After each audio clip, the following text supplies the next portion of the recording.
the rapture is about to happen, so we got to do the year-end list of 2025 now. We might get a great album out of AFI or even White Reaper tomorrow. But as of September 25th, 2025, I'm calling it.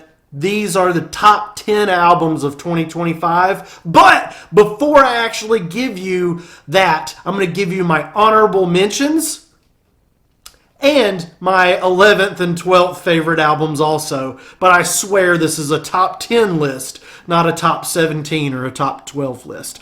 Okay. Number 12, you saw that brief little those weren't even that good because honestly this year hasn't had a lot of spectacular albums. So those little honorable mentions, they're really not, they're just kind of mid or kind of like you listen to them and they're okay, but there hasn't been a lot of just amazing, perfect records, and we'll talk about that as we go through the list. Let's just shut up and go into the list now. We got number 12, the bonus number 12, because this is a top 10. Number 12 is Alienation by 3 Days Grace. It's decent all the way through, showing that the band from Norwood, Ontario, does well with two lead singers. That's a very unusual situation, and their hometown is named after my family. That's pretty sick. Mayday is the highlight of this one, and it's all right. It's a fine listen. On occasion, I might throw it on. Number 11 is ADHD 2 by Joyner Lucas. Is a rapper that I've gotten into. His song, I'm Not Racist, really got me interested in what he's doing. And ADHD 2, with its singles, it teased experimentation across multiple genres and emotions and different perspectives. And Lucas does well whether he's rocking, rapping, or popping. One of them is one of my most played rap songs of the year. Maybe, I don't know if it's my number one rap song of the year, but it's up there. It could be number one of the year for rap. Oh, God, I'm going blind. Jilly Bo, Leg Week. You didn't make the list this year, Jilly Bo, Leg Week. All right. Finally, we're at the top 10 proper. And at number 10, we have Mid-Death Crisis by Wednesday 13. A real return to form for the horror metal icon. This album really gets going around halfway through, and the song In Misery really delivers all the guttural feels that you want from your slasher rock. So if you're looking for like fun but dark at the same time, I really suggest Mid-Death Crisis. Wednesday 13, such a nice guy. I'll never forget just hanging out with him at a horror con in Atlanta, Georgia. That was a lot of fun. I bought the Murder Dolls album, which an ex-girlfriend took a long time ago. She took my high school ring, she took my hoodies, and she took the Murder Dolls CD. Why? I want them all back. Number 9, we got A City Drowned in God's Black Tears by Infinity Knives and Brian Ennals.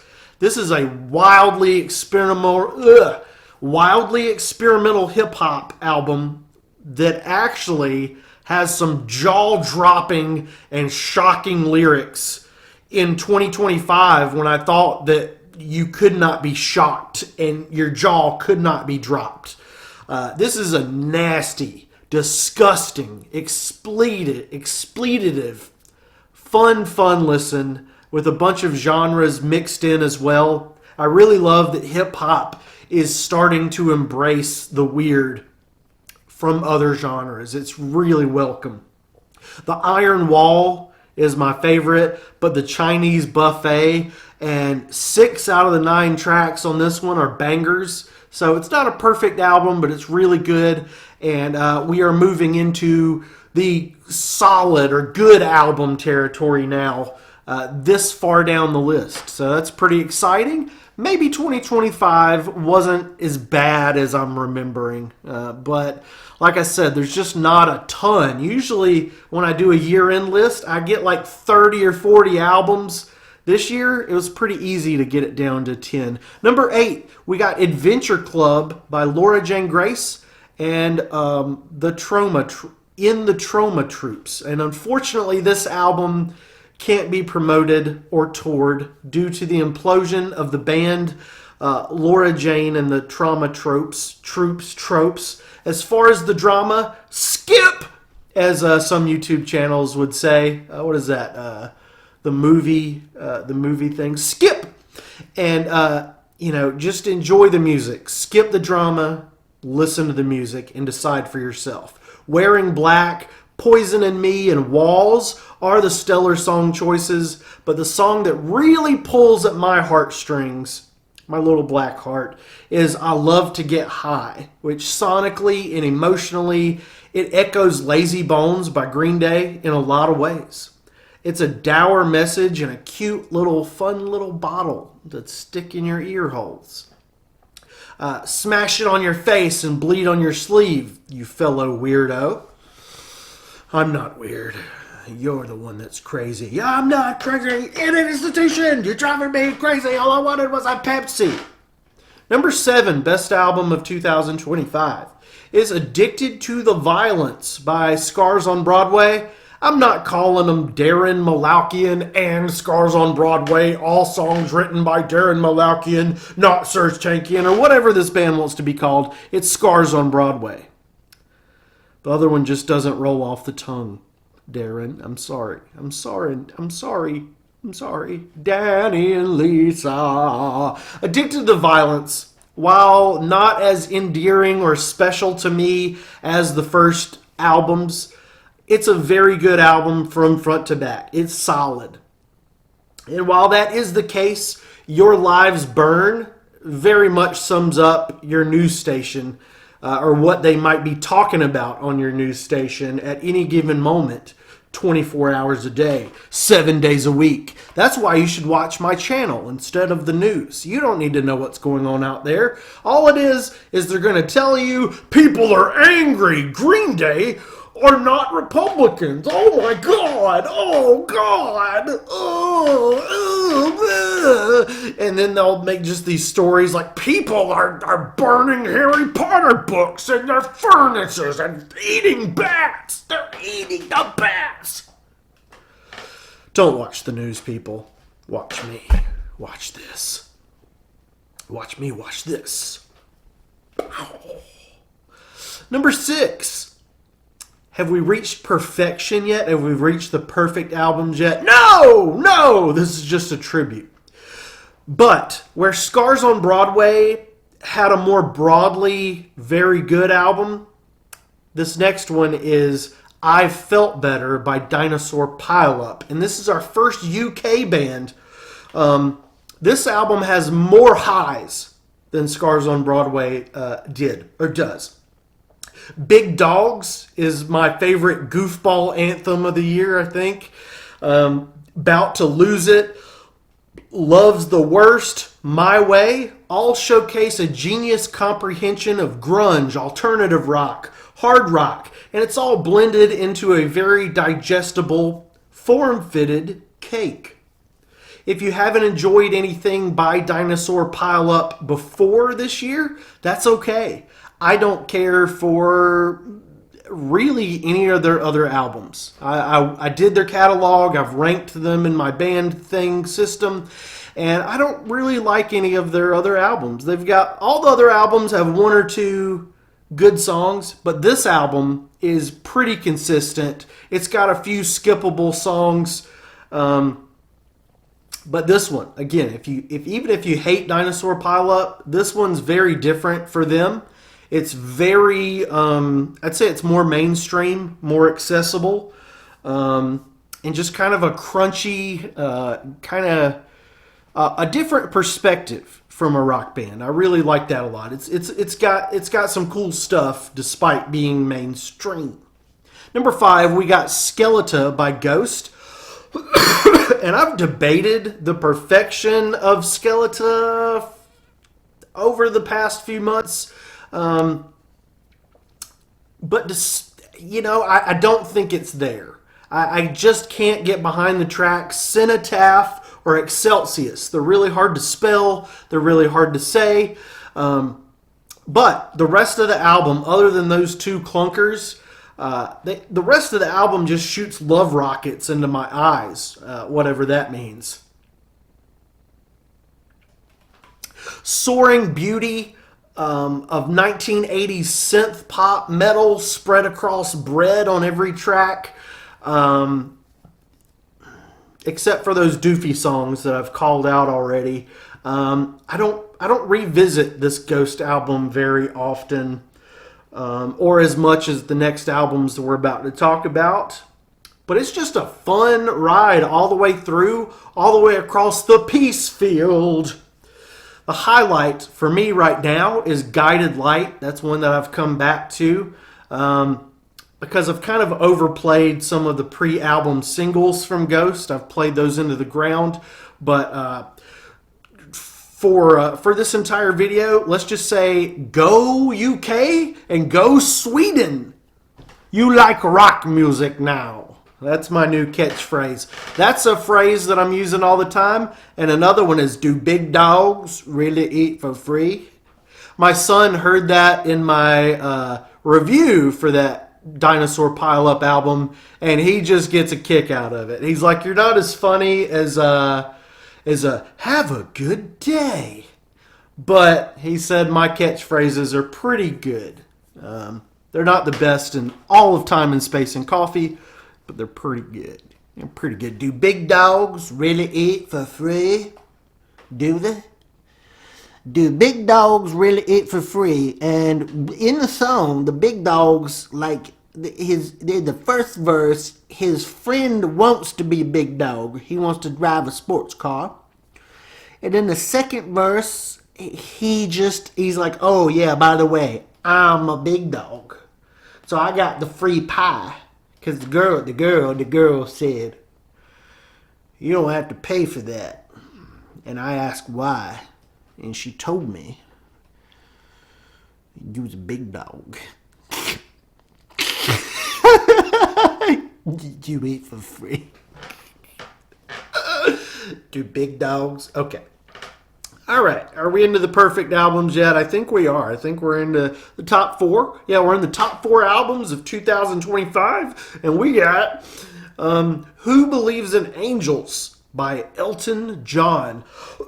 Sir Elton John, representing the UK or the UK with our first perfect album of the night. And we can't forget, this is not an Elton John album, but a Elton John and Brandi Carlile combo album. I was skeptical at first about that part. A collaboration album. I wanted a new Elton John record in 2025, but hey, this one feels very much like an Elton John record. 10 songs that are all eloquent and produced like nobody's underwear business. Swing for the Fences is pop rock brilliance. When This Old World Is Done With Me is a satisfying ballad to end this great project on. And Never Too Late is my favorite. It's one of the greatest songs of all time, Space and Coffee. And it's a big dog. It eats for free. A real treat. I love the expletive, although I've found that there's different versions. There's To Hell with Heaven's Gate, and then there's the F off Heaven's Gate. So be careful. You can get the expletive one or the just To Hell with Heaven's Gate. It's a fun rock record that has no weaknesses. No weaknesses to be found. And Elton John is just, I know, like he's kind of been down and out for a little bit, but man, he's still got it. He's one of the best. He's one of the legends. And, but I remember, all of my listening projects, Elton John, I remember going out and running and jogging and bicycling to Madman on the Water and just like, whoa, this dude, like, people think of Elton as a pop star. Dude is a rock star. Dude is rocking. He's not popping. He's rocking and popping. In Versace. Thongs. Number 3, we got Dreams on Toast by The Darkness. Another surprise for me. I have liked very few songs from The Darkness, the band that brought us I Believe in a Thing Called Love. And, Justin has a pretty good YouTube channel, and then that's about it. I never really liked any of their other songs, but every song a single, every single a hit, as they say over in other countries. The UK and Sweden really mopped the floor with the US this year, but what can I say? To have a perfect album and to be third on my list, Dreams on Toast is just built on a love of AC/DC, slapstick humor, and sobriety. Yeah, this album is bonkers in all the right ways. All the right ways, I guess. Rock and Roll Party Cowboy is brilliant. I Hate Myself is even better. Walking Through Fire is self-referential, like a good Scream movie, and Hot on My Tail. It's a ballad about farting on your wife. And that's one of the best songs of 2025. Number 2, are you ready for number 2? Have you eaten your shrimp pills yet? Have you gotten real high with the goat and the shrimp up in the sky? You feel like a pulpit when your eye is the thunder and the bring of the joy. I need access to heaven. We were all super jeweled. We were all flea bagged in the I need access to heaven. Okay, if you don't know, it's you got to get weird. Anytime I start talking about the Viagra boys, we get weird, right? We start eating boogers, and we get weird, man. We got weird, man. They're killing people out there, man. Number 2 is the Viagra A-Boys by the Viagra Boys. Now, I just saw a brand new interview with the great and powerful Sebastian of Oz and Charlie Murphy. And he kind of angered me a little bit. He said that this is self-titled. I've been telling people this is not self-titled. It's Viagra A-Boys, or Viagra A-Boys. And then the band is called Viagra Boys. He says it's just because they split the name. I don't know, man. What do you guys think? This is the 4th record by these whacked out weirdos and love bug junkies known for their dark satire and displays of evil character building exercises. The V-Boys, as we like to call them, show even after 4 albums, they're perfect. They can do no wrong. Their EPs, their live albums, their performances on television. You got Beer Guts and Adidas and Shrimp Up in the Sky. And if you follow these 4 easy steps, you might avoid your death, which is pretty impressive. Uno 2, these are songs. Uno 2, Pyramid of Health, Medicine for Horses are highlights of the year. In an album where every song is a single, every single is a hit of amphibians, if you know what I mean. And you do know what I mean. I hope you see me in the drive-thru lane. I don't want to pay for anything. Super Jewel case and surgery. If I was born in 1970, I'd be like a raisin dude. Almost a couple 100 years when we're all dead. This album leaves us with the most important question of all. What happened to Best in Show 3? Do your research, chemicals people. On the YouTubes, don't listen to anything else but people that talk on YouTube. Oh God, the Swedes are winning the day. I've spoiled it already. The Swedes. The Swedish people. The Swedish, are you Swedish?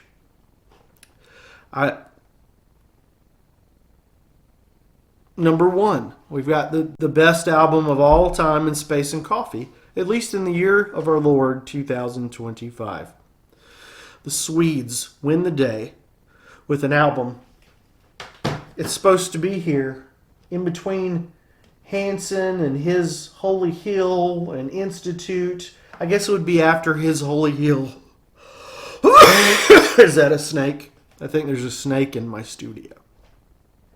The best album of 2025 is The Hives' Forever, Forever the Hives. And I bet you cannot guess what band this is by. It's by The Hives. You did not get it right, but you like rock music now. You do. You like rock music. You do now. Do you like rock music? You do now. I hear you got a new leader. It's me. These guys are freaks, man. Every song, this is the album. Every song is a single. Every single is a hit. Never before has garage rock so perfectly crafted a new sonic personality that melds AC/DC and the Ramones into a completely new type of beast or toast. This is an album that feels like a concept record. I need to make a video that explains why it tells a story or something, with reoccurring themes of miscommunication and villainy within yourself as you go up against life's hardships, which we all do. From time to time, or decade after decade after decade after decade. I'm almost in my 4th decade as a person. Gravelly vocals screaming over inspired, explosive guitar riffs. The maracas are here. If you don't know what Pele is talking about after listening to this album, you will. Because he knows you don't know what he's talking about. And the riffage, the rhythm section, they paint a picture in your cranium delirium on the Lower East Side of your mind. And it's a good call. I've already done that. I've actually ranked the songs on this album in another video that you can check out. But Paint a Picture is the greatest rock song of all. Coffee, time, and space. And other contenders for that are They Can't Feel the Music and the single Legalized Living. This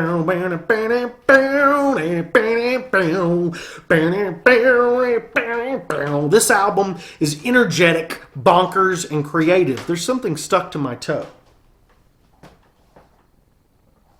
It's just a trash or snake or something. But this is a bold, fun, intelligent rock album, and it's the best album of 2025. Make sure to check out my merch, which is very reasonably priced. There's hats and t-shirts and mugs and stuff. And also, watch my other 3,045 videos. That's very important. Be my hype man, even if you aren't a man. Thank you. Thank you guys so much. Let me know what your top albums or favorite albums of 2025 was, because the world is ending in a few seconds.